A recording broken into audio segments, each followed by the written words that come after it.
माननीय मुख्यमंत्री जी के प्रवचन के बाद जो एक अच्छा पॉइंट, हमेशा मैं जिस बात को सोचती आई हूँ, सिंहस्थ होता है, कुंभ होता है, हम नहाने जाते हैं, अवगाहन करते हैं। मैंने आज से कई साल पहले स्वामी आत्मानंद जी, जो रामकृष्ण मठ के प्रमुख, उनको पूछा था ये प्रश्न कि मुझे ये बताओ, ये सिंहस्थ है क्या? क्या केवल नहाना है? किसी नदी में जाके डुबकी लगाना है? क्यों होता है? सिंहस्थ का अर्थ क्या है? सही माने में क्या होना चाहिए? और तब उन्होंने कहा था कि ये सिंहस्थ विचारों का सिंहस्थ है। साधु के लिए हम कहते हैं वो एक जगह नहीं रहता है, घूमता रहता है, देश काल परिस्थिति का अभ्यास करता है और फिर वो 12 साल बाद एकत्रित होता है। और यहाँ एकत्रित होकर के 12 साल में अब हम कहेंगे कि विश्व की जो हमारी कल्पना, क्योंकि विश्व पास में आ रहा है, ग्लोबल फैमिली जिसकी हमने वसुधैव कुटुंबकम कहा था, अब मुझे लगता है really we are becoming a global family. कहीं ना कहीं हम बहुत पास में आ रहे हैं, मगर इसलिए पूरे विश्व में क्या हो रहा है, इसका चिंतन मनन इस सिंहस्थ में होता है, होना चाहिए।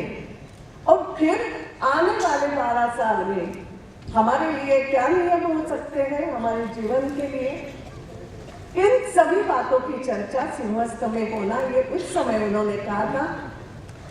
और मुझे ऐसा लगा कि अब जो सिंहस्थ होने जा रहा है, उसके पहले जिस तरीके से यह धर्म सम्मेलन हो रहा है, कहीं ना कहीं वो जो बात उस समय कही गई थी वो साकार होने जा रही है, क्योंकि हमारे माननीय मुख्यमंत्री ने कहा राजधर्म जो क्या है वास्तव में, इस बात को वो समझ रहे हैं। और उसके लिए मैं धन्यवाद देना चाहती हूँ कि ये लगता है सही बात में सिंहस्थ के पहले से ये चर्चा धर्म सम्मेलन में होती जाए, ताकि हमारा what will be our way of life आएगा। आखिर धर्म है क्या? माननीय भैया जी अब अच्छे से समझाएंगे। मेरे मन में जो हमेशा प्रश्न आता है कि आजकल जब हम बहुत छोटे में चर्चा कर लेते हैं और कहीं ना कहीं धर्म और रिलीजन इसको हम मिक्सअप कर देते हैं। हम जिसको धर्म कहते हैं वो एक बहुत विशाल बात है, it's a way of life जिसको हम कहा जाता है, और उसमें कोहेरेंस की बात है, कोएग्जिस्टेंस की बात है। धर्म की हम बात करते हैं, मनुष्य धर्म भी है, पुत्र धर्म भी है, और अनेक प्रकार से, जैसे अभी कहा, राजधर्म भी है, समाज धर्म है, राष्ट्र धर्म सर्वोपरि है। इस प्रकार से हम चर्चा करते हैं और उसमें अनेक पंथ उपपंथ है, जिसको वास्तव में रिलीजन ये शब्द को हमने मिक्सअप किया। मैं जहाँ तक मानती हूँ ये रिलीजन पंथ के लिए है, उपासना पद्धति, और धर्म जिसे हम बहुत बड़ी व्याख्या जिसकी होती है, जिसमें ये कहा गया है कि लाइफस्टाइल चेंज हो सकती है, it changes, but the inherent principle love, tolerance, humanity that remains same. और उसकी चर्चा होना चाहिए, ये पूरे विश्व के हिसाब से होना चाहिए। आज हम यहाँ पर जो एकत्रित हैं और इस विषय पर आने वाले 2 दिन, उसके बाद भी कंटिन्यूअसली जब हम विचार करेंगे, मैं ये सब इसलिए बोल रही हूँ कि अवश्य बाहर जब जाती हूँ, विश्व में कई बातों की चर्चा होती है, तब ये लगता है कि अरे इन बातों की चर्चा तो हम पहले हिंदुस्तान में we have already discussed it, we have it, लेकिन हम उसको भूल जाते हैं, बार बार याद दिलाना पड़ता है। इसके लिए बार बार ये धर्म सम्मेलन हर 12 साल में सिंहस्थ कुंभ, हर दिन नई कथा, जैसे अभी माननीय शिवराज जी ने कहा कथा गांव में होती है, कथा के बाद हम धर्म की जय हो भी कहते हैं और पूरे प्राणियों की जय की कहते हैं। मगर ये कहने के बाद भी कुत्ते को रोटी खिलाते समय उसमें घी नहीं लगाया है, घी की कटोरी हाथ में लेके दौड़ने वाला एक ही कोई एकनाथ जन्म लेता है। That is the position. ये होता है, एक आदमी कोई ऐसा संत होता है। कथा हम सब सुनते हैं, मगर हमारी जो बात है, मुझे कभी कभी याद आता है सुमित्रा नंदन पंत ने कहा था अपनी एक कविता में, हालांकि बहुत बड़े कवि थे, उन्होंने कहा था सुंदर है विहग सुमन सुंदर, मानव तुम सबसे सुंदरतम। ये भाव जागरूक करना है, मगर एक लगता है उसमें एक जोड़ना पड़ेगा, मानव तुम सबसे सुंदरतम, लेकिन मानव है सबसे चंचलतम। चंचल है, मन टिकता नहीं है, और इसलिए रोज रोज रोज उपासना करनी पड़ती है। हम हमारे बच्चों को कहते हैं रोज रोज शुभम करोति बोलना है, तब कहीं शुभम करने का तुम्हारा मानसिकता तुम्हारी बनेगी कंटिन्यूअसली, इट शुड बी। और इसलिए टॉलरेंस की बात भी करते हैं। मुझे कभी कभी लगता है टॉलरेंस हम आधी अधूरी बात कर लेते हैं और इनटॉलरेंस बढ़ाते हैं। आधी अधूरी बात कौन सी? टॉलरेंस की बात करते समय हम प्रभु रामचंद्र जी का वो चित्र भी छापते हैं जो उसने कहा था, सागर को कहा था, भय भी न हो लकड़ी, मगर फिर हम बोल जाते, हमें लगता है सबको भय ही दिखाते जाओ। ये इनटॉलरेंस हो गया। मगर ये जो प्रभु राम जी ने कब कहा था? 3 दिन के, प्रभु राम के 3 दिन के टॉलरेंस के बाद। ये समझ लो, 3 दिन अनुनय विनय है, 3 दिन तक प्रार्थना है, शक्ति मालूम है मुझमें है, क्योंकि सबसे धर्म का आचरण कोई करने वाला है, चाहे वो पुत्र धर्म हो, राज धर्म हो, तो वो प्रभु राम ने किया है। और इसलिए 3 दिन के सहन करने के बाद वो बता रहे थे, और हम केवल वो उनका उतना ही वाक्य है। एंड दैट्स व्हाई ये इस प्रकार के धर्म सम्मेलन आवश्यक है, ऐसा लगता है बार बार।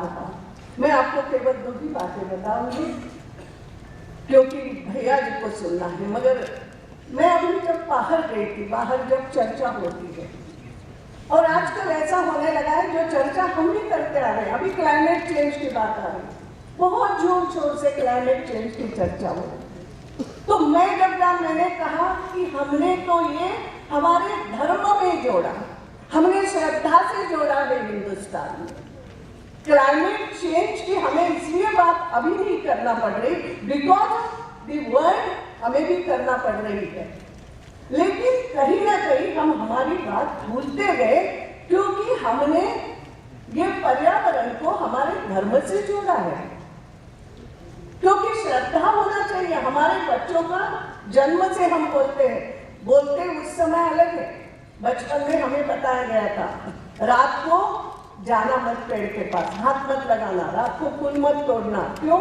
रात को पेड़ सो जाते हैं। ये बचपन के लिए ठीक था। बड़े होने के बाद हमने ये समझ लिया कि हाँ, रात को पेड़ कार्बन डाइऑक्साइड छोड़ते हैं, दिन भर में वो ऑक्सीजन छोड़ते हैं। इसलिए जाना हो तो भले ही तुलसी के पास शाम को दिया लगाने के लिए जाओ, बाकी पेड़ों के पास नहीं। छोटी सी बात धर्म से जोड़ करके करें। क्यों पेड़ों की रक्षा करना? क्यों पीपल के पेड़ में कई बार सोचती हूँ, मैं आयुर्वेदाचार्य को भी मैंने पूछा था, पीपल के पेड़ के पेड़ लगाओ। हमें हंसते थे लोग कि बच्चा होना है किसी स्त्री को तो बोला जाता है 1000 पेड़ लगाओ। बोले ऐसे कोई बच्चा होता है क्या? But what is the theory behind that? ये हमें खोजना पड़ेगा ना, अगर हम अपने आप को बड़ा मानते हैं, समझदार मानते हैं। तो उस आयुर्वेदाचार्य ने मुझे कहा कि 5 वृक्ष के नाम उन्होंने लिए, उसमें पीपल का प्रमुख है, जो स्त्री रोग से संदर्भित, उसकी जो दवाई उससे बनेगी छाल से, वो उससे संदर्भित है। 1000 पेड़ लगाना आज का मॉर्निंग वॉक है, जो स्त्री को नहीं होता है, वो आवश्यकता है। अगर चर्बी बढ़ती है तो भी बच्चा होने में दिक्कत है। All this things are related. लेकिन हम इस तरीके से कहें तो कोई करेगा नहीं, इसलिए उसको श्रद्धा से जोड़ा गया। तो पीपल के वृक्ष की भी रक्षा हो गई, यानी बाकी सब वृक्षों की रक्षा। तो पर्यावरण से कहीं ना कहीं नदी किनारे बैठो, आगे की ओर बोलते हैं पानी को लेकर के होना है, तो अभी से नदियों की रक्षा करो, पानी की रक्षा करो। और इससे और हम चर्चा जब विश्व के स्तर पर करते हैं, आज एक बड़ी चर्चा हो रही है माइग्रेशन की, मैं अभी करके आ रही हूँ जिनेवा। माइग्रेशन पे बहुत चर्चा हुई का मैंने कहा माइग्रेशन किस बात के लिए? माइग्रेशन तो है फॉर डेवलपमेंट, माइग्रेशन अपनी प्रगति करने के लिए, जो हिंदुस्तान ने सिखाया है। यहाँ से अगर लोग गए हैं बाहर तो दुनिया को सिखाने के लिए गए हैं, दुनिया को कुछ फिलॉसफी देने के लिए, ट्रेड के लिए गए, नॉट टू कॉन्कर। और हिंदुस्तान में भी ऐसे लोगों का सालों साल से स्वागत होता आया है। अब ये होता है बिकॉज फॉर द पावर आप रेफ्यूजी को जन्म दे दो और फिर उस रेफ्यूजी को माइग्रेटर की संज्ञा दे दो और माइग्रेशन पे चर्चा करो। This will not be, this is not the fair thing you are doing, we will have to think about it. और ये हिंदुस्तान राह दिखा सकता है। सस्टेनेबल डेवलपमेंट की बात होती है, सस्टेनेबल डेवलपमेंट गोल्स तैयार होते हैं। मैंने कहा हमारे गवर्नमेंट ने पहले ही सिखाया है, सर्वे करो, सर्वे